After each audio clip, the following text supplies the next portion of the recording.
There's Just Something About Kansas City is brought to you in part by the generosity of our friends at the Cockrell Family Foundation, the Bergman family, and the Sherman Family Foundation. Thank you. Hey folks, welcome once again to another episode of There's Just Something About Kansas City. Don't forget to like, listen, and subscribe. And also don't forget that we are on YouTube. And what an episode we have for you today. The one and only Danny O'Neill, Roasterie Coffee, the Bean Baron, everything else he's been. And Danny, it's just so great to be able to sit down, talk to you about all this and how this all came about, coming from little Denison, Iowa, to here in Kansas City and all the great things you've done. Oh, well, thanks, Frank. It's great to be here. I was just talking to my son at college, and he was talking about in 10 or 12 years, I'm going to do this and this. And I said, you have no idea the twists and turns that are going to come about. And I said, it's fascinating, and I can't wait. So I said, who knows where you'll end up, you know? Anyway, I was just thinking about that when you said that about Denison, because when I was a junior, going into my senior year, we would get one foreign exchange student each year. And that particular year was Joanne from Tasmania, from Australia. And pretty soon we started dating, and then we would go around. You were dating a foreign exchange student? Yeah. Okay, all right. So, here we go. Mr. Wonderful. Yeah. I'll take her out. It'll be okay. I'll do it. I'll throw myself on the sword. But we would go around to, little small town. I think of like Walter Mitty's, even as I'm saying this, or Willie Loman. But we'd go around to these little places like Key Club or Kiwanis Club, Rotary Club, and she would get all this attention, and everybody was just focused on her, and as you know, I'm in the middle of 10 kids, and we used to say we just about had to douse ourselves with gasoline to get anybody to look at us, And I swear I was gone to college for 2 months before my mom even knew I was gone. And so when she was getting all this attention, I was kind of like, well, I want that. I want that, And so I started filling out. This is all right back to what you said, Frank. Filling out the papers, the forms to apply to be a foreign exchange student. And because you wanted it, because being in the middle, and let everybody know, 10 kids now, okay, and you're in the middle. Yeah. So it's fighting, it's stabbing your brother or sister with a fork. So you can get your piece of chicken out. You have been there. You have been there. Everything, right? And I love hand-me-downs. I love leftovers. No. You convinced yourself you loved all those things. Right? Well, we didn't have a choice, right? Right. Exactly. You're right. That's very prescient of you.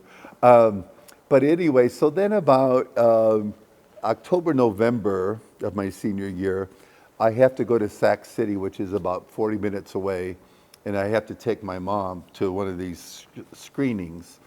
And so my mom was super old school, didn't know anything about it. So she was sitting there, and this woman, she had her purse sitting there like this, pure small town farmer, And this woman goes, "Oh my gosh, so you must be so excited. How's it going to feel to have Danny become a foreign exchange student?" And she goes, "This is the first I've heard about it." And so anyway, it was a quiet ride back home in my 65 Chevy. And they said, well, if you're chosen, you'll know by Christmas. And then otherwise you probably, didn't make the cut. So Christmas came in wet. I'm just having the time of my life partying, senior year. Oh, yeah. And then the second week of January, I got this short letter, and it said, "You've been chosen. Here's your family. You're going to Costa Rica on February 14th. So we literally didn't have a suitcase in our family. I mean, we never went anywhere. And you couldn't fit all 10 kids. That's right. One vehicle. Take a bus, But we didn't, I didn't have a passport, didn't have anything, and my poor mom scrambled, and so 3 weeks later, I'm, my dad takes me to Des Moines. Haven't ever been on a jet before. Wow. And I'm just holding back from crying. It's like 10 below. He puts me on his plane, and make a stop or two, and we end up in Miami, and I'm like, what the hell country is this? And who the hell are these people? Oh my God. And, so anyway, that was how we got here, because, you know, growing up, we detasseled corn and walked beans, chopped thistles, fixed fence, baled hay. And in Costa Rica, my best friends were going coffee picking. Some went to bananas, some did pineapple, and my best friends were going coffee picking, so I went with them, and it felt just like... Just random, you decided, totally random. I'm going there. You could have been the pineapple king or the banana king, besides the bean baron. But that's what I was trying to tell my son. You just never know. You know, if you open that door, I almost think of like Dr. Zhivago when he's on the train car, on the streetcar, you know, and there's Julie Christie out there. You never know how many of those, you know, the ones that happened, but how many times you passed one way and went the other, and you don't know who was on that other side of the door. Taking one fork or the other in the road of your life. It's like it reminds me of a movie, but you just never know. And so I didn't drink coffee, not that it mattered. I loved it, you know. We're up in the mountain, and it was sunny and fun, and then I came back, and 3 weeks after I came back, I started at Iowa State. And did you think did you have this? You really didn't have a plan in mind, no, None. to become the bean baron, okay? No, I was, and do coffee at all. You're going to school for business, right? For all practical purposes. Well, no, I was. I started in poli-sci. Oh, that's right. That's right. And then our first finals, stayed up all night. I can't imagine. I did, you know, in grad school, I never stayed up one single time, but I did a lot as undergrad because I put everything off, you know, I cram. And I drank, that first finals, I drank a whole pot of coffee. And I couldn't sit still, I couldn't study, I couldn't sleep, but I loved that feeling, you know, I loved that feeling. And that was a long time ago, and I swear to God, as God is my witness, I have drank a mountain of coffee every single day since, every day. And I just got into it. And in the early 80s, we started drinking whole bean coffee, like you'd see everywhere today. Mm-hmm. But not very many people did. But we would, you know, we'd get it and grind it ourselves and whatnot. But then, small town Iowa. Right. So, love James Bond. Of course. I'm a senior in college now, it's 82, 83. Interest rates were like 16, 17%. You know, unemployment was about that high. It was just really gnarly time. And I signed up for every single interview my entire college career that I could, and I had two. And one of them, is Armstrong Floors from Pittsburgh? They're from Pennsylvania. Yeah, they are. I don't think they're from Pittsburgh, though. But I remember being from Pennsylvania. I interviewed with them and the CIA. So the CIA comes to town, and I signed up right away. I'm like, oh my God, I love James Bond. Yeah, I love, my God. I want M, I want an Aston Martin, and I want the whole routine. Right? But, it's just so naive. And we are, all the jokes about us being so naive from Iowa, every one of them are true, you know. So I don't think, it doesn't dawn on me that there aren't any 6'8" spies running around, you know, but that's all I can think about. So I signed up, and they start doing research on me. They take me to Langley, and they come back. Wow, and then they were interested. They go to my high school. I started hearing from teachers and coach that they talked to. And so it was embarrassing at the time, but now I can easily laugh at myself, you know. But then that fall, I got a short note about this long that says you're not being offered unemployment or employment. And so then it's back to Armstrong Floors. Well, they didn't want me either. No.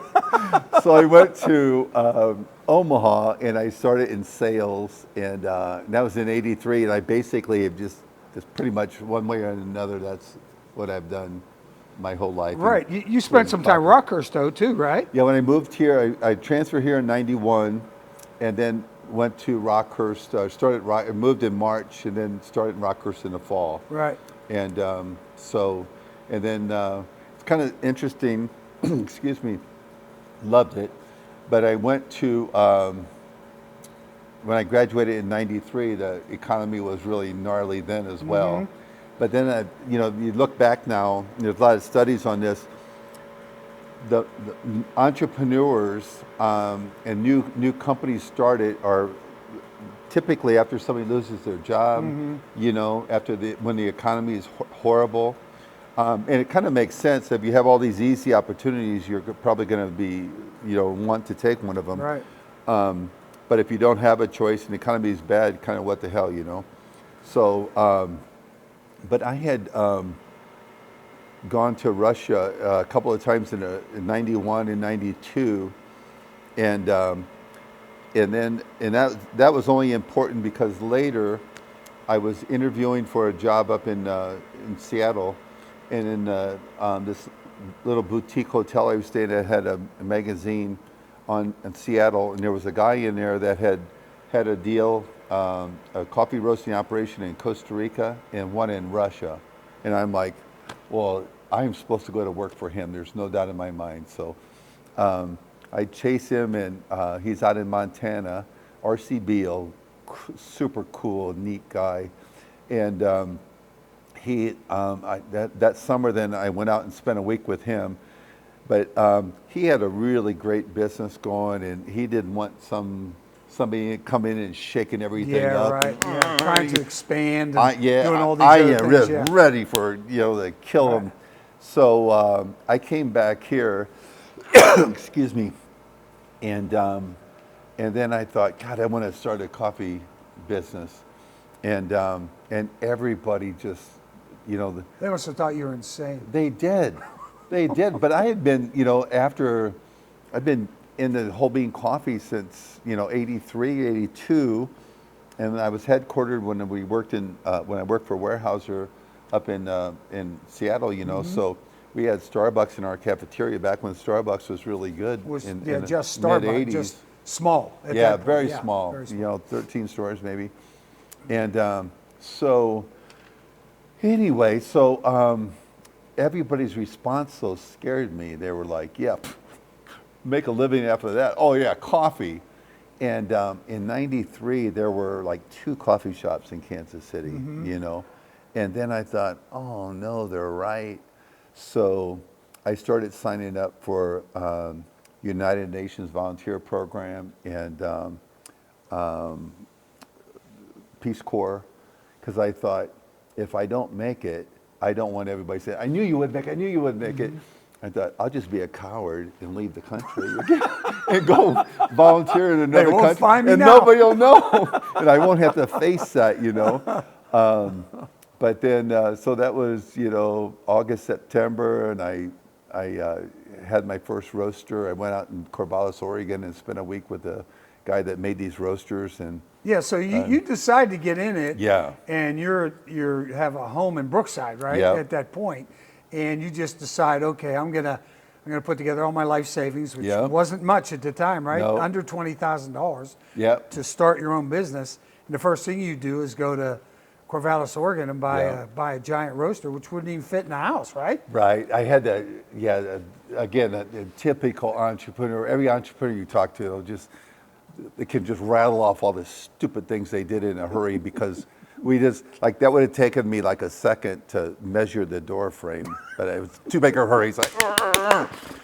so I had to get that sawed in half and get it in the basement. And, The sawing in half's one thing. Putting it back together so it works is something totally different to me. Oh my God. That would have scared me to death. But we would, somebody was just took a job here in Kansas City a year ago, and they're working in a major hospital. And I said, I already know the answer to this, but would you have taken the job a year ago if you would have known what kind of shape it was in?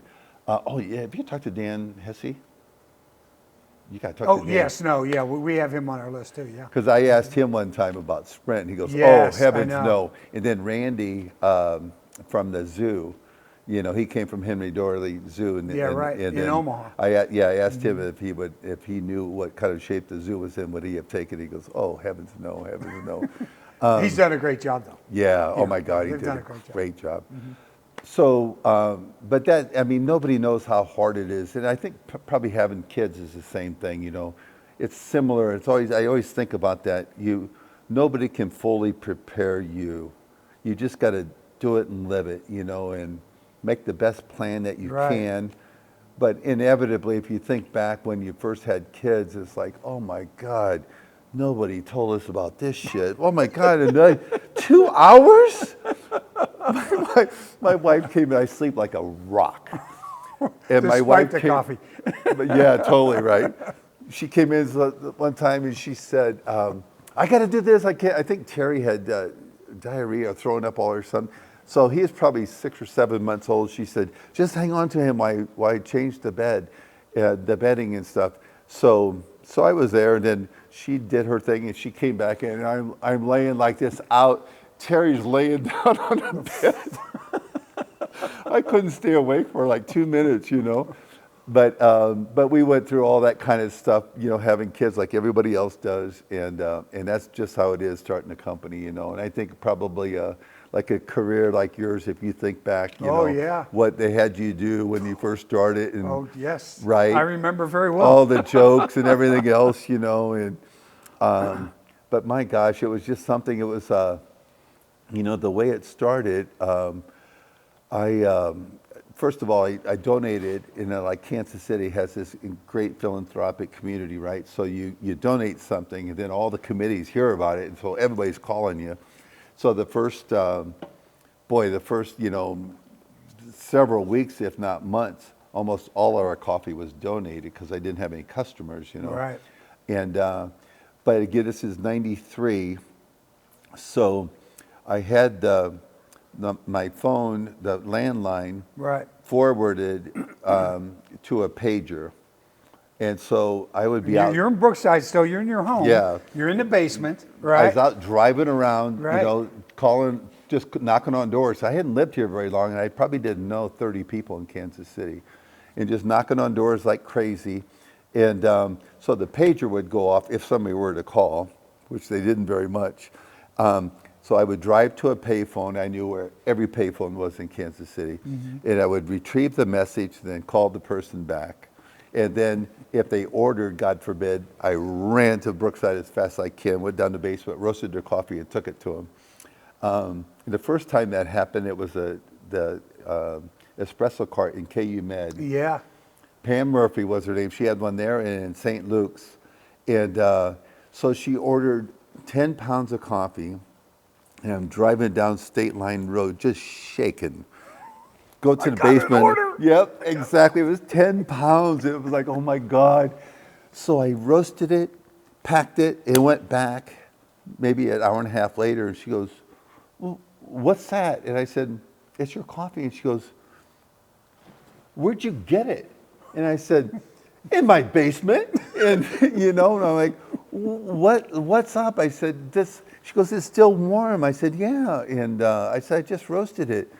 And I said, what's the deal? Don't you want it? She goes, no, I never thought about it before that I never thought about where it came from. I ordered it, and 2 or 3 weeks later, the coffee would show up, and I never ever, but you could just smell it. So I went through the front door with every delivery I had, you know, and you could just smell the coffee. Of course you could, but you could. Nobody else was doing that, you know. You talk about humble beginnings. I mean that's incredible. You're making cold calls, and people are looking at you. What? You're selling what? No, I get my coffee from wherever they got it from at that time. And then all of a sudden, you're headed to your basement all the time. You got the corrugated tin, right, all around the basement with the blue tarp and the fluorescent lights, and you are making coffee and making sales at the same time, not knowing how much further your $17,000 is going to go, right? It was 17. You were probably broke at that point, right? I was. The roaster cost $12. The logo was $2,500. All the stuff for the basement was $300. So I basically had I had almost no money. I had like maybe a couple $100. Wow. And you know, not long ago, the kids, my main concern with our kids were that they had a strong work ethic, and they, they Just like your parents both gave work. to you guys. Exactly. Yeah, exactly. Same thing. That for me, I mean, aside from morals and character, that is absolutely most. Because if you have a work ethic, no matter what your station in life or what agency you have, you're gonna make it. And if you don't, it doesn't matter how intellectually sophisticated you are, what agency or what your station is, because you won't make it, because no one's going to come and take care of you, So, so around December, January, again, just total naive, and it was now it was a long time ago, right? So this was 1993. I figured this out. My house payment at the time is $850. And I have almost like no money left, just almost none. So I called up the credit union where I had my mortgage, happened to be in LA. And I said, kind of told a little fib. I said, I lost my job, but I'm starting a company.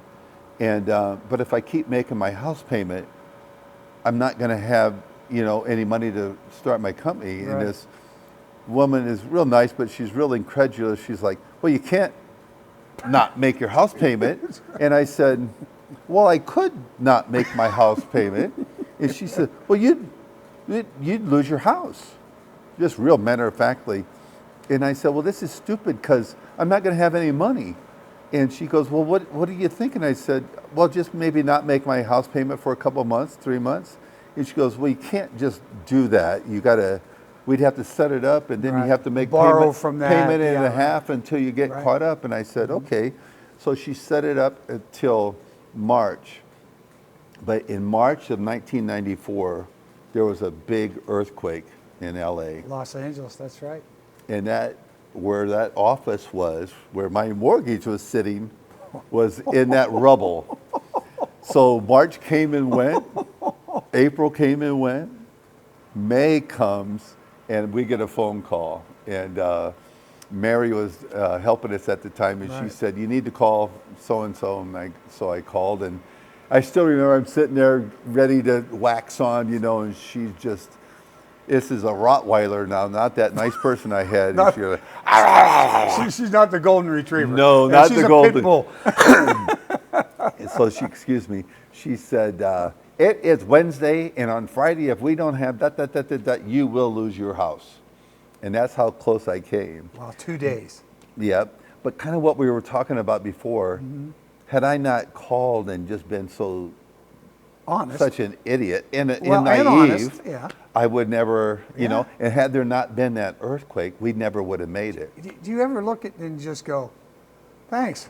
I mean, I do. I think you have to. It's just the coincidence of all this happening to end up where you ended up in life. Unbelievable. And we talked about that, how you take this road or that road. And then we were, and I'm going to tell two of my mentors. So on that committee that everybody finds out about if you have a product to sell or to give away, for the silent auctions and all these different things, right? Oh, yeah. So I am schlepping coffee on, if you remember back in New Year's Eve, for 20 or 30 years, one of the biggest galas was the Symphony Gala down at the Midland. That's right. It was back when there were only like 5 or 6 really big ones in Kansas City, Now there's 5 or 6 a week. Oh my guys, they so overdid it. But I was schlepping coffee, and somebody comes up to me and he goes, I'll have a cup. And I said, decaf, that's your 3rd cup. And he looks at me like this little Woody Allen character, and he goes, well, I want to talk to you. And he handed me his card, and I looked at it, it was Barnett Hellsberg, and I didn't know him from Adam, and I said, well, you know what, you can talk to me anytime you want about anything you want. So it took about 6 months, and he had just sold to Warren Buffett, and he wanted to start a mentoring program. And he always said that Kaufman helped him so much, and he always went back to Ewing Kaufman, the owner of the world. Went back and Marion Labs. Yep. Went back to Ewing and said, hey, you helped me so much. He goes, you'll help other people. I know that you just help other people. So that was the inspiration from Barnett. And so I still tease Barnett. I had coffee with him a couple of months ago, and I still tease him about this because I said, when you called me, I think you had in mind to be my mentor. I was his first victim. But after I vomited all my stuff on you, I said, you threw Henry under the bus. So Henry Block became my mentor. And so from early 96 until he passed away, we met regularly. It's almost like that book, Tuesdays with Maury. Maury, yeah. And it would dawn on me, Henry would ask a question, I'd answer it real quickly. And then I'd think, well, that was simple. Then about a day or a week or a month later, I'd go, oh, then I'd figure out what Henry meant. But so insightful and simple and just zeroed in.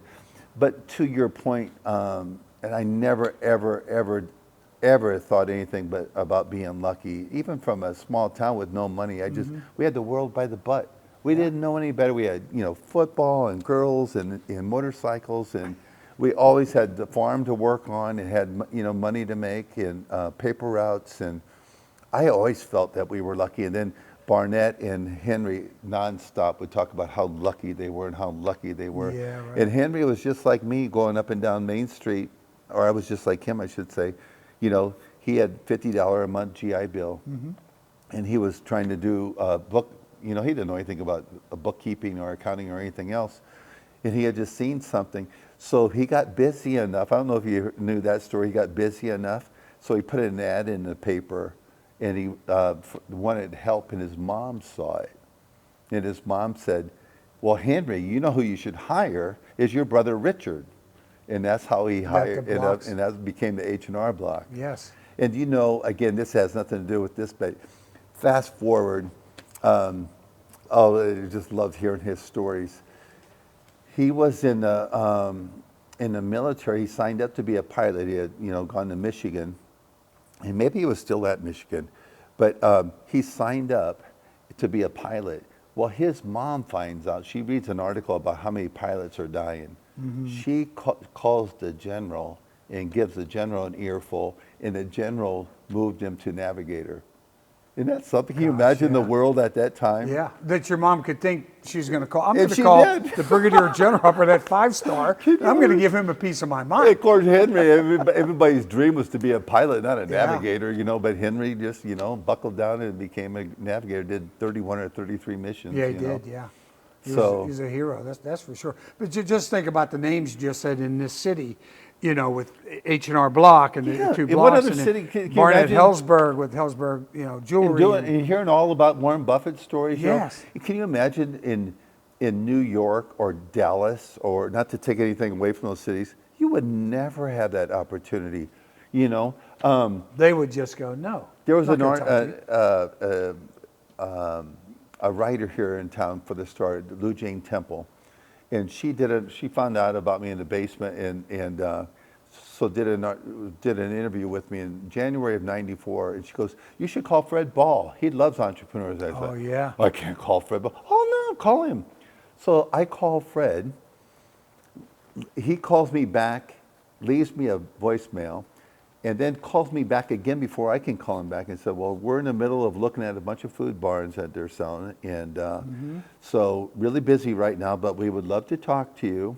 And so I'm going to have a guy by the name of Dave Grzelski, who worked for him for 100 years. He'll call you, and we'd like to meet you. And I'm like, ah! So Dave calls, and he had seen the article that Lou Jane wrote, and there's a picture of me, looked like a total dork, sit in the basement with all the tin and stuff. Oh yeah, and Dave has got me on the phone. He goes, looks like you're in the garage or something. And I'm like, oh my God, the emperor has no clothes. Here I am, I've been found out. He goes, come on in. And then again, to such a small town, I go in and they put me in 3 hen houses, or 2 hen houses and a price chopper. And we had gotten in Miners, Sunfresh, which was a massive. Dennis Miner put us in there, I think January 20th of '94, if I remember. And that was an absolute page turner. Had I not gotten in there, we probably would have run out of money. Yeah. So you have to get out of the basement because you need bigger space. Yeah, you need to roast cubed more. it out. Yeah, coffee, right? Yeah, in this old prairie style house in Brookside, we just filled all 3 floors. Just crazy. People would come in. Marcel from Andres was one of the first people came down the basement, and and people would. Who am I buying coffee from? And he drug a guy from Switzerland with him too, and people would even like folks like yourself would go, "Oh my God, now this is cool," or the suits would go, "This is really weird." Yeah, right. But all the Lon Lanes of the world, the Jaspers, all the people like that loved it. You know, Yeah, it was the sure. raw. It was They know. It was just the real deal. Yeah, you know. right. But yeah, so then we kind of cubed out the basement. And then July 10th of '94, we moved to 1519 Cherry. Right. Little 2,000 feet, 1,000 feet on the first floor and 1,000 feet in the basement. And we're like, oh my God, it was just, we thought it was like the Taj Mahal, you know, how could we ever fill this place up? And I told customers, if you need to put your espresso card or anything in here, we got plenty of room. And then, and that lasted 18 months, and then we moved to That didn't last long. 2601 Madison. Right, right. And we were there for 10 years, and then we moved to this factory in '05. Yeah.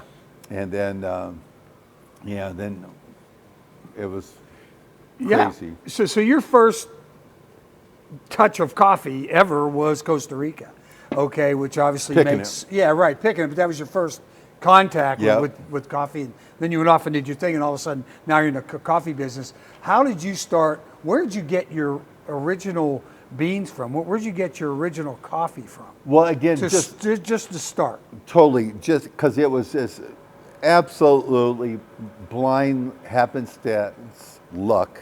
There was a coffee broker here in Kansas City at the time. They sold buku coffee, but they had a small amount of what we would call specialty coffee, really great coffee. And but that was the first one. And then there was and they had a place in the old market, I think, or call it the old market, the River Market. River Market, yeah. Yeah. And then that April of that first year of '94, there was a big coffee convention, specialty coffee convention in Houston. And I went down to that and met a bunch of people from Costa Rica in the business, and met a bunch of brokers. And then the main broker that we dealt with, that I met that April of '94, John Cassette, stayed with us all the way through us selling the company 27 years later. Wow. And then same with the Monin syrups that we used, and the grinders, and the folks from Bunn. I met that weekend, and we probably dealt with 6 or 8 different companies for 27 years. Same companies, Yeah. yeah. And you didn't always, the really interesting part and the business part for me is you didn't always buy the cheapest bean. You bought the best bean Yeah. at a fair price Yep. because you wanted to make sure I guess you would call them farmers, the coffee makers, okay, around the world, and I know you deal with all kinds of countries now through your brokers, that you wanted to make sure that they would continue to be able to grow, to have a good life for themselves, and not just try to buy the cheapest coffee there was. Totally, right? totally got that from my dad and all the farmers. But we just had proper remuneration to the farmers, And I'll tell you, I just got goosebumps remembering something. Ewing Kaufman tells a story that one of his top folks came back and said, "Oh my God, I just negotiated this price. You are not going to believe what we won and how much we won." And Ewing Kaufman asked him, can that other guy, can he make a dime? And this guy goes, "Oh, I don't know how." And Ewing Kaufman made him go back and renegotiate the price. He goes, "How are we going to be successful if our partners aren't successful?" Right. So years That's a later, great lesson. I'm sitting in the front row of the Royals game with Mike Herman. Oh, yeah. And I said, Mike, there's this story I used to tell. And I said, I never knew if it was true or not. But I said, I tell him the story. He goes, I know what's coming. not only is it true, but that was me. Yeah, that's exactly And right. I just have goosebumps all over my body right now. I said, oh my God, Mike, I want to cry. And he goes, I went and did it. And I think it was some place in upstate New York, if I remember right. But he goes, that was him. That's how he did business. And later I'm writing, I used to write these kind of quarterly newsletters to all of our customers. And I called them up and I said, hey, can I use that story? I won't tell them it was you. He goes, you can use the story and you can tell them it was me. Yeah. But oh my God, and just think about that as a platform or as an example. There's Ewing Kauffman, and of course I'm doing Fast Track at the Kauffman Foundation, and just have all these incredible lessons. And you know what? I'm just revolted and nauseous for the ugliness in our culture right now. And I'm thinking of back in the 80s when it was like, remember Gordon Gekko, Greed is Good, yeah. Michael Douglas, that movie, but stomping on the fingers of, Everybody on the way up. Yeah, but not everybody did. But that was just manifest through all sorts of our different aspects of our culture. And I hated it, but I thought, I didn't know jack about business and still don't really feel like I know very much about business. I was a poli-sci guy, that's what I was gonna do. But I just lucky enough met some folks from the Kauffman Foundation. They wanted me to come into Fast Track, and then, then I meet Barnett, and then all this Ewing Kauffman. I'm surrounded by this just cocoon of Ewing Kauffman for 15 years, but I guess my point is I could have just not met them and gone this way and had Greed is Good and all that, because there were there's still a bunch everywhere. I mean, we have fewer of those folks, I think, in Kansas City, but there were still enough of them around that, I'm not sure you would have, just because of your background with your mom and dad. I just don't Yeah, think you would have been the probably Greed is not. Good thing, okay? No. Because I doubt very much whether Yeah. they were. Right. I No, just think definitely having 10 not. kids and pushing them all out in the world and making sure they're making their own way and the whole thing and their Yeah. work ethic, I don't think that was going to be a situation for you. Yeah. We were talking last night at this kind of a couples meeting at a church, in our church in Brookside, and people went around and talked about who made an impact in your life, who do you set an example, and and I was talking about, besides my parents, or my football coach, and somebody said, oh, that's so nice, and that you had a nice coach, that, and I said, oh my God, he wasn't nice. He grabbed us by the face mask and Twist you into the ground with the face mask? Yeah. Oh my God, totally. And I said, oh my God, we loved him and wouldn't have it any other way. Do you remember that show in the 80s, Paper Chase? Oh, yeah. Remember? Uh-huh. I said, he was the kind, you wanted to earn his respect. It was so important. And I You said, wanted him to say one kind word to you. Yeah. And you'd have been 4 years.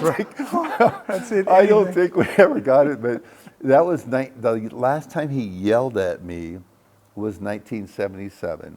But I still keep in contact. I haven't talked to him this week, but I still keep in contact with him and send him stuff all the time. But I told this lady said that, and I said, well, the number one reason coaches quit, and she goes, money? I said, no, parents. Parents. Worst thing about coaching. Amen. Yep. And I said, there wasn't a parent that ever said anything to that coach. Yeah, you bet. And we have never, ever said anything to our coaches, We had last year, or year before, we had a friend that they moved over here from London, and he goes, I want to say something that, that I won't say his name, but so-and-so's not getting the playing time, and he's good. I said, you don't do that here. No. I said, no, not in this culture. No one says anything to the coach. No I one, said, yeah, absolutely. The coach has no dog in the hunt. they're playing the people that they should be playing. And, Well, they're playing people. I always told my kids this too. And when I played, it was the same thing. I'd go home and, I don't know if we get to play this week or what the deal is. And my dad would always go, Coach is with you every day at practice. You think he's going to put somebody in that's not as good as you, okay? Because it's his job. He's going to lose his job if he doesn't. Yeah. So he's going to play the right guys. He's going to play. So if they're not playing, there's a reason they're not playing. So just like in business, if they're in business, there's a reason they're not making it. There is a reason they're not making it. Amen. Yeah. We used to, we always called the offensive linemen lobsters because they would hold, Yeah. and We called them the big uglies. So. same thing. So one particular game, I think I was a junior. I was like talking to the ref. No, he's holding me. So I went to the sidelines and Coach Van Heck grabbed me by the face mask and yanked me in. He goes, "If someone's going to say something to the coach, it'll be me." And he threw me like that. And I got to tell you, our kids, my wife, I have never, ever said anything to the coach. Yeah, ever. Ever. Me either. To the referee, I mean. I'm sorry. To the referee. Or to the coach. Yeah, either God one. knows for the coach, Yeah, but right. I just think that is so pathetic. Tough Anyway. job. Oh my It's a God. tough job. And so well, talk to me about the athletic career. Tell me a little bit about, you look like you should have been playing center on the basketball team, okay? If I could run and dribble, there was a cusp at time, right, where you could just be a tall dork and not have to dribble. Just did throw it in and then you throw it But up I to the missed basket, that. right? I missed it. I was born too late. So I had my little brothers and sisters. I think 4 of them played college basketball. But Well, you're in Iowa too, which is, for girls too. yeah, It's KK played at huge. Iowa State. Huge, yes, that's huge. So and then but I did football, and then I loved my wrestling coach too. And so when I was a senior, I went out for, or junior, I went out for wrestling mainly just to stay in shape. But there again, if this didn't happen, one of my best friends, he weighed like probably 210, he'd go down to 185. I could weigh with my gym bag, and I weighed 172. And he got mono, so I had to wrestle 185. Right. Oh my God. At least you could eat. All I wanted. I did everything I could to gain weight for years. And but when I came back from Costa Rica, I was 6'8", 185. Oh, wow. Then then I think, oh my God, I want to do something. So I was at Iowa State, so I walked on at Iowa State, and again at 6'8", 185. Yeah, right. They just had to laugh, right? You're not going to be Charles Barkley, shoving your butt out against the guy in front of you, my moving him out of the God. way, right? But I started lifting weights like crazy, Yeah. and then and then I think I was 6th or 7th team, and I worked my way up to 3rd team, and I think I played at like 237, 238.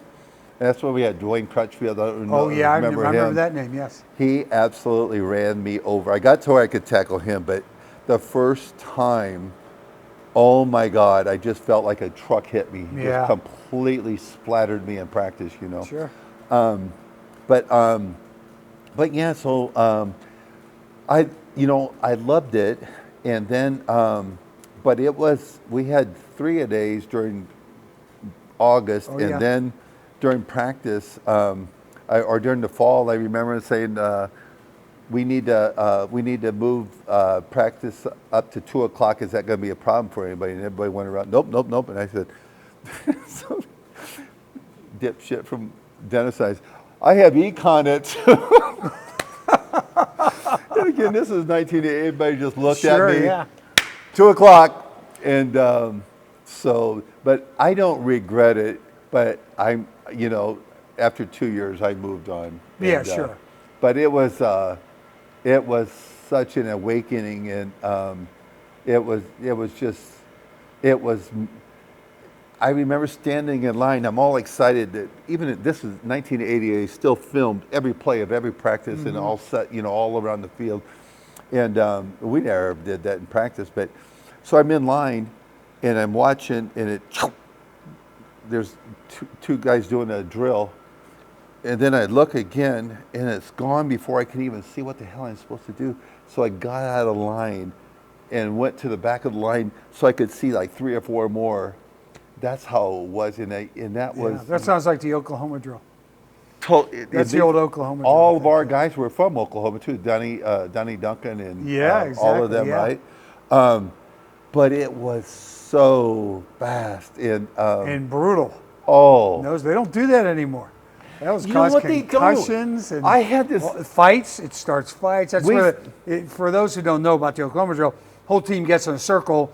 They call 2 guys in the middle, and then they get down on all 4s and just start slamming their helmets and who can get past who. Or they put a football down, and one guy's standing up, and they blow a whistle, and the guys pick football up, and the other guy's coming right at him to tackle him. Oh, my God. Yeah. It is a brutal drill. We maybe didn't throw up every day, but you did. almost every day. And there were just 55-gallon drums all sitting around in the weight room and then on the track.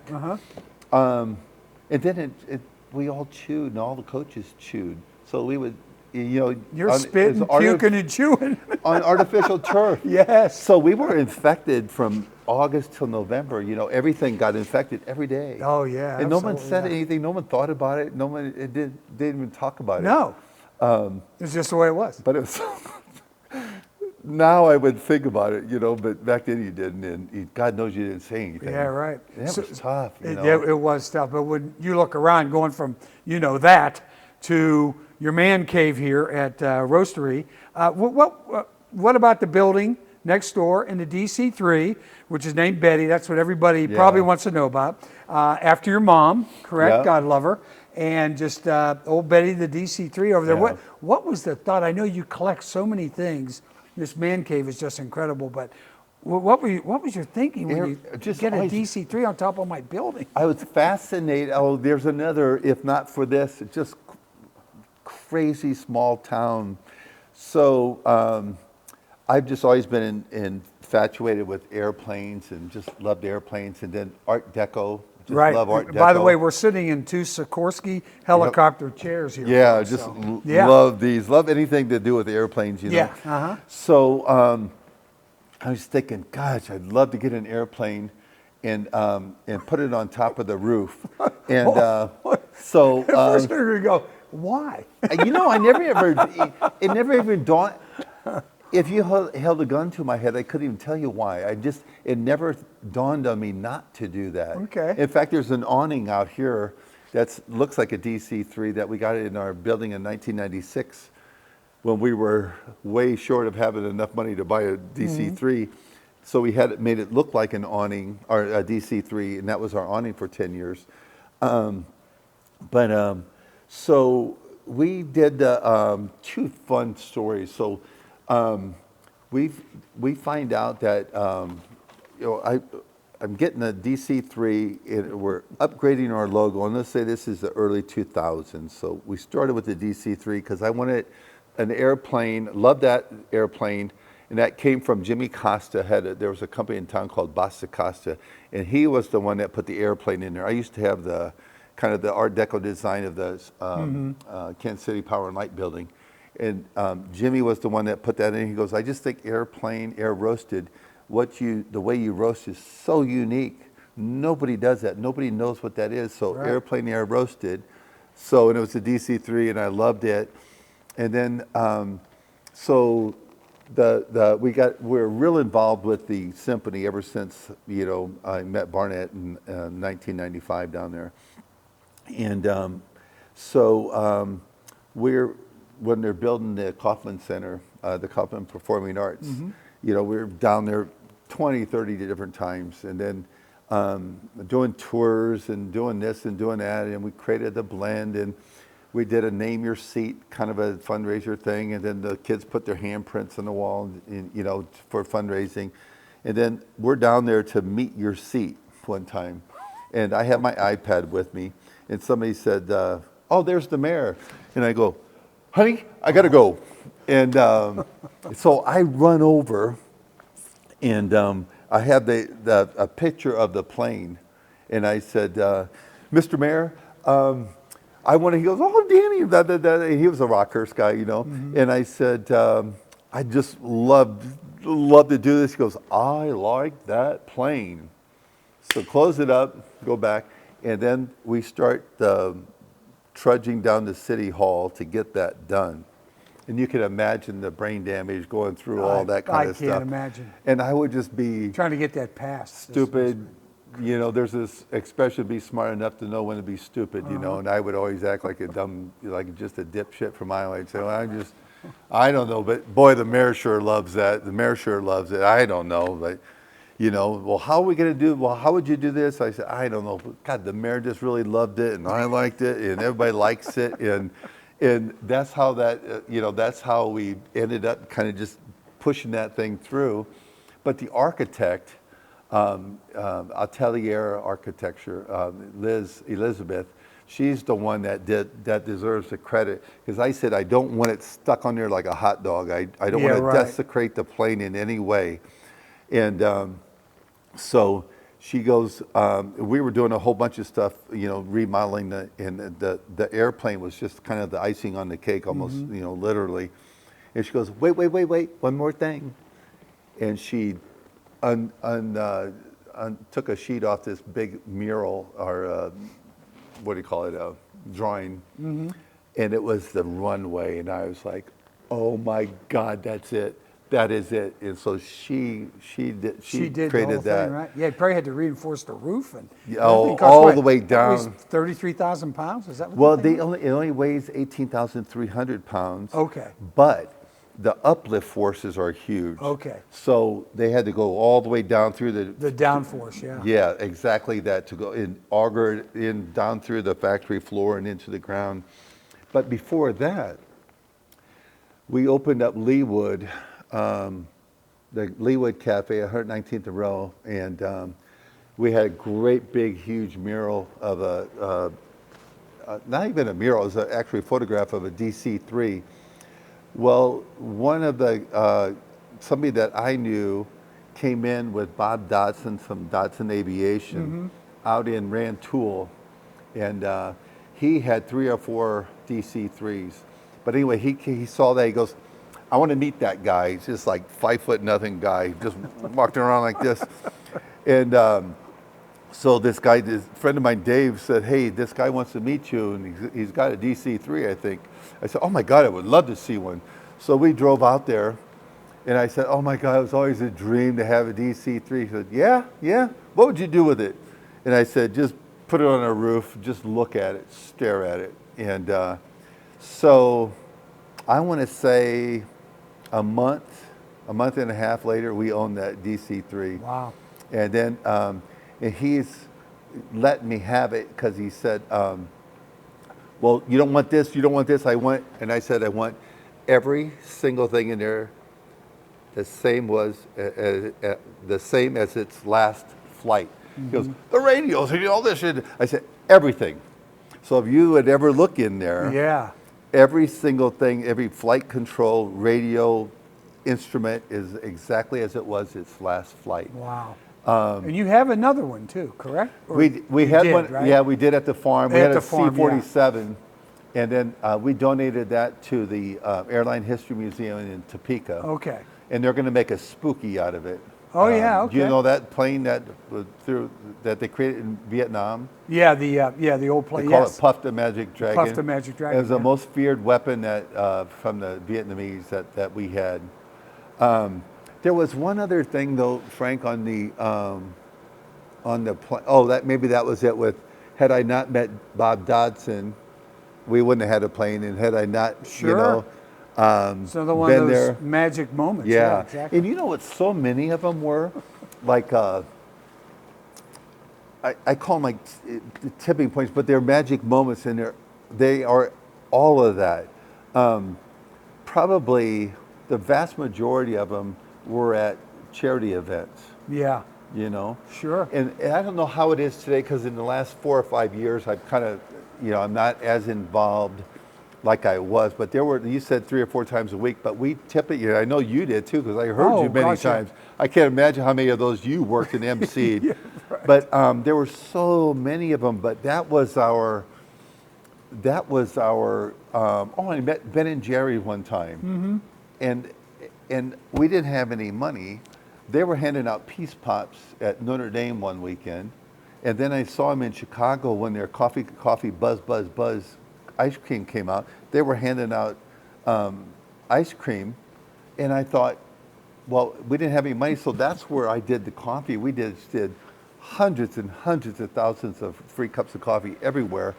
But that became our marketing program. That was that was just everything that we did here in Kansas City. Hard as hell, obviously, but that's what you do when you don't have any money. But all those magic moments, most of them happen at a charity event. It's just crazy, absolutely. You know. So you're stepping back. I think back in 2020, you decided you really didn't call it selling. You merged with Messenger and Fairwave, right? Yeah. And that has basically morphed to give you more time to do what you want to do, maybe collect some more things or whatever. But so what are your thoughts? And we talked about this because you asked me, what did you do when you finally retired? Did you miss it? And I said, no, I did not miss it. And you said basically the same thing, despite the fact you're a type A personality as well. Yeah. So what was the thought at that time? Had you just sort of had enough and you wanted to ride off into the sunset a little bit and enjoy your life? It's funny because I'm like a speed freak, so I have two, my foot is either crushing the gas or crushing the brake before I die, either or. Guys in the service department love you. Oh, I'm hard on, the farmers used to say, you're hard on the equipment, you're hard on the equipment. Oh, they would get mad. But I had coffee with Barnett 3 months ago, and we spent, oh my gosh, at least 2 or 3 hours. And he goes, so, and I'm, close to him and kind of both knew each other's story anyway, obviously. But he goes, so with you, was it just time? And at that point, it had been 4 years. And again, I'm still in hemp, and we still, still see Barnett a fair amount. But I said, I've just always had this intense energy. I can still stay up all night, at least once a quarter I stay up all night. I'll drive straight through a night or something like that. I just have a lot of energy.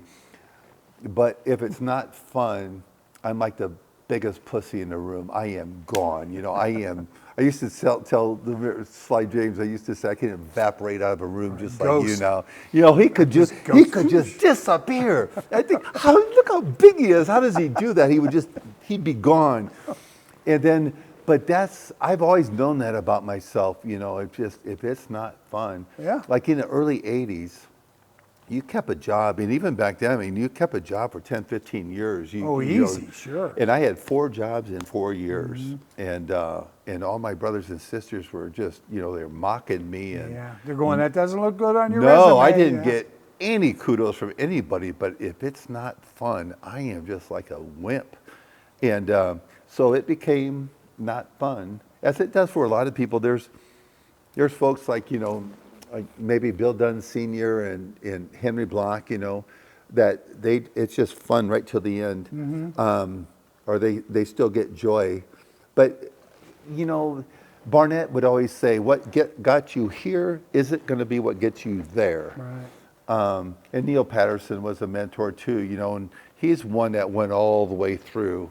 Steve Jobs went all the way through, but Bill Gates, but they're typically, you think about almost like staying in your lane, or or a person who's plays one role or one position. Yeah. Well, you got to be able to, not so much. Got to be able to go both ways here, pal. Yeah, but not so much. Anyway, so I never ever had aspirations to build this great big huge nationwide thing or anything like that. We were bigger than I ever thought we would be after the first 3 years.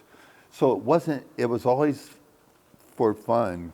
It needs to be fun. Even stuff here that I've done, if it's not fun, I just can't make myself do it, And it sounds wimpy, and it is wimpy, but thankfully there's enough options in this country, and you can find something that you're good at. And my old coach used to say, take what you have, work at it, and never be satisfied. Yeah. and that's how it was. But to your question, there became a time where it wasn't fun. Yeah, sure. And it just coincided with the Chiefs parade, and I knew that parade. That was must have been 19 or 20. Yeah. 20, the Super Bowl parade. Right. And that was like my least fun, just for a variety of reasons. That was my least fun day in 27 years. And you and probably knew. I knew right then. You knew at yeah. that point, yeah. Again, another tipping point, another Yeah. part where, well, I think it's time to go. Yeah, because I'm but just isn't that not enjoying interesting? this. It the, is. The older you get, the more you can look back. And I used to speak on campuses quite a bit, and I would say, I would tell that story or talk about that. There's the largest coffee farm in the world is Ipanema down in Brazil, 5,500 acres. The average farm of coffee in the world is 2 acres. This is 5,500 acres. And the guy, the architect was Washington. Well, when we stop, door opens, we're greeted by Washington. He designed the place, built it, and never left. And how cool is that, That right? is pretty cool. But think about that. I mean, Yeah. he was everything. There's this great big world-class place, and that was his thing. He just loved that and never did anything else, you know. Right. But you don't know, and I love asking people, like when they're with their companies, how'd you get started? And then I love asking people who, older people who've been married for a while, how they met. And of course the How it woman lasted. the woman tells the story infinitely better than the guy, Yeah, right? and a totally different story. But yeah. But even Henry, right? But Henry, inevitably, it's something like this. And it makes me think of Joyce Hall too. Henry said, "Well, back then we didn't have any money, so we just throw the blanket on the grass at the Nelson Atkins, Well, back then we didn't have any money. Inevitably, if you talk to older people, well, we didn't have any money, and That's they just get gleamy. When Hallmark turned 100 years old, early 2000s, I think, I read an article on Joyce Hall, and he said, we were lucky enough not to have any money. And so you have to figure it out. And Yeah. if you have money, I mean, that's why I think, a lot of rich kids or people don't start companies, because it's almost, there's an expression, something that breeds necessity. Necessity breeds, but you really gotta, because I was talking to this group in Dallas or in Austin one time. It was when they were pitching, and I talked about all the mistakes I made and everything like that. And I said, if you start with no money, you have to figure it out. Yeah. Because if you can reach in, the human condition, man, you're going to take the easy way. And if you have money, you're going to. Yeah, just start throwing money at it. And yeah. there's this kid, Jason was his name. He goes, I did that. He goes, I went through $83 million on a startup. He goes, Oh my gosh. I'd have gone through $183 million. Who wants to fail? And if you have the money, that's why sometimes you'll hear people say, you figure it out without any money. And inevitably the person says, no, I need money to. Yeah, figure And it then out. The person who's done this says, no, you don't. That's what you think you need. But when I met Henry one time, it was the first or second time I met him. And when when people say they want to go back to the good old days, anybody who's lived through those good old days doesn't want to go back to those good, whether you're carrying your own water or if you have an outhouse, Mark Cuban sleeping under his desk, we worked 23.5 hours was our record, but we worked 21-hour days, 20-hour days, 21-hour days, 19-hour days, forever. And when I met Henry, he goes, well, you might not know it now. Where you're at, building it, that's the best. Yeah. And I wanted to go, oh, Henry, this is not fun. This is hard. But the longer I've come from that, or the farther from that, And I think of I'm sure you in Pittsburgh too, paper routes and scooping snow. We used to knock on the door And across the street, our neighbors, the Sherneys, if Mrs. Sherney would give me $2 or $3, and I'm probably 9 or 8 or 9 or 10, and Mr. Sherney, and if he came to the door, he had his white wife beater shirt, and I would go, because he'd go, 2 bits. And you know what 2 bits is? Oh, yeah, 25 cents. A quarter. And I'd be out there for 2 hours scooping for, that's right. for 25 cents. And then they'd always go, well, you missed a little spot there, and you didn't get that exactly clean either. But one time, my dad helped me, and he's like, and this stuck with me forever to this day. He started going over, I said, Dad, we don't have to do that, we don't have to do that. He goes, this is where Mrs. Sherney parks. He goes, always do more than you're asked. Always do more than you're asked. And that was probably 1967 or 8. Sure. And I still remember it like yesterday. And trying to teach our kids the same thing, Yeah, which I'm sure you have. And you've talked about so many of the icons here in Kansas City who helped you, okay? And obviously this show There's Just Something About Kansas City. So for you and Carla and Sophie and Terry and stuff, what is it about this town that has kept you so grounded for so long, and you decided, you know what, this is my place, this is where I should be? Frank, that's a great question, and I mean it without any hollow platitudes. It is really more of as I joked about it, but it's more of a hometown or small town than my little town in Denison, Iowa was, but it means something like made in Kansas City, made here, roasted in Kansas City. That always meant something.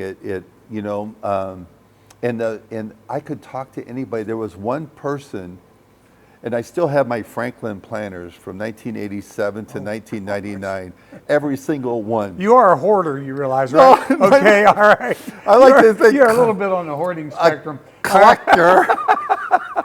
I'm sorry. You're a collector. I just threw out my papers from college. I still had every paper. Oh, you're kidding. I have every paper that either of our kids touched. Every drawing, everything. It's in that container there, and I got to get rid of them at some point. But you won't be getting rid of them anytime soon. But I love, meaningful history. But Kansas City is, it just feels like it did, where I grew up. Like everybody kind of knows everything. And I always felt, and Brookside is the quintessential symbol of this. So as God is my witness, when my dad retired about 6 months before I started the company. So after a few months, man, we were, it was just about around the clock. And so he would get down here at 5 or 6 a.m. and it was a 2.5-hour drive from Iowa. And he was just crazy raring to go.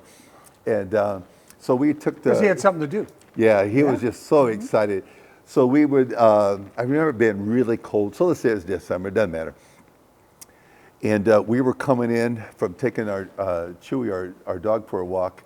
And he goes, he's a real big guy, kind of an ex-Marine, kind of like a John Wayne kind of guy. He'd go, Jesus Christ, you got to do something with these goddamn leaves. And of course, Brookside just full of leaves, and we had a big sycamore tree. I said, it's awesome. I said, nobody cares. He goes, well, goddamn it to hell, your neighbor cares. And just Mark, who still lives next door, just like a sitcom, was coming around the corner, and I go, we're all live close together. I said, hey, Mark, do you care if we rake our leaves? He goes, I don't care. He went in the house, and my dad goes, well, God damn it to hell. But nobody cares, and in a really good way. And then I think about Kansas City with that. It's almost like a symbol or a metaphor for, and I always said, nobody cares how much money you have in Kansas City, for the most part. But if you made your money here, boy, we cared. Yeah. And that's how it was in Iowa too. So if you If you went to Omaha or to Carroll and bought a washer or dryer or something like that, or if you got your senior pictures taken in another town, ooh. So everybody knew. So, but then it just made, you didn't have to go to college for this. It was common, intuitive sense. And it was respectful to do. It's almost like, don't forget who brought you to the dance, right? Of course you're going to do business with those who do business with you. Of course you are. And it wasn't, we didn't really ever have to do a cost-benefit analysis on that. It was just, I think a movie Cinema Paradiso. I mean, it was just small town. Even the theater. If we saw the movie once, Ellen Hoffman, she remembered everybody. I remember when it was a quarter and went to 50 cents. But if you paid for the movie once, you could go as many times as you went. Oh, wow. And she remembered if you went. That's just small town. Sure, everybody knows everybody. Yeah. And here's the same way, like you're talking about, nobody cares about the leads. They care about the neighbor. Okay, Totally you know that. what I mean? Absolutely. You care if you rake, I Absolutely. don't care if you rake your leaves, you're my neighbor. But I had this old Airstream trailer, 31 foot, and maneuvered it up the driveway and had somebody do that for me and put it on our patio. And one winter when Terry was in his bassinet, every 2 hours feeding time, I'd go out there and I'd put him in there and I'd work through that winter, But it was in our backyard. I asked all the neighbors and every neighbor said, no, we don't care. Yeah, right. Care. No HOA in those days, okay? Right. But that's Put the how, car up on blocks.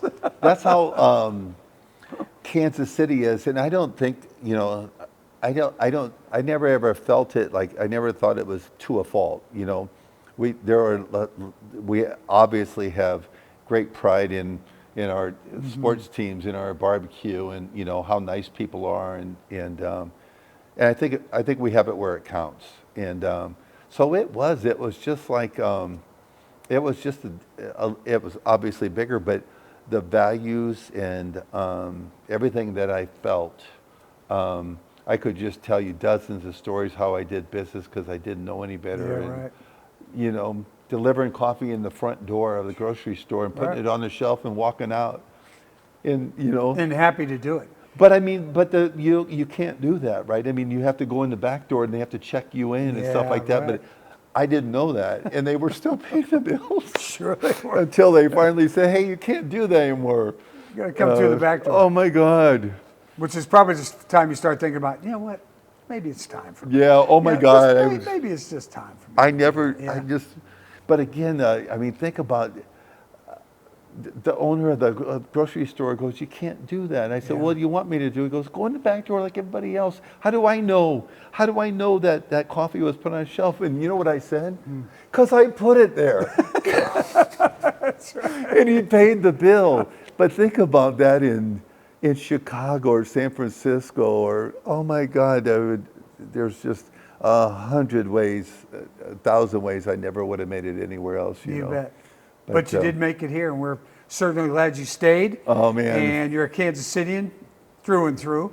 And right back at you, Frank. Danny, you're great, and you're one of the icons in this town. No. I appreciate everything you've done. I appreciate and you all too. the Thank you. charitable work you guys do as well. So Right God back bless at you. you. And tell Carla and the kids we said hi. And you're one of the reasons. There's just something about Kansas City, my friend. Oh, bless your heart. Thank you. There's Just Something About Kansas City is a registered 501c3 nonprofit organization with the mission of documenting the stories that have built our city to inspire and educate generations to come. Our work is made possible by the generous support of local partners such as the Cockrell Family Foundation, the Bergman family, and the Sherman Family Foundation. For more information about how you can help us share these stories, visit our website at somethingaboutKC.org. Thank you.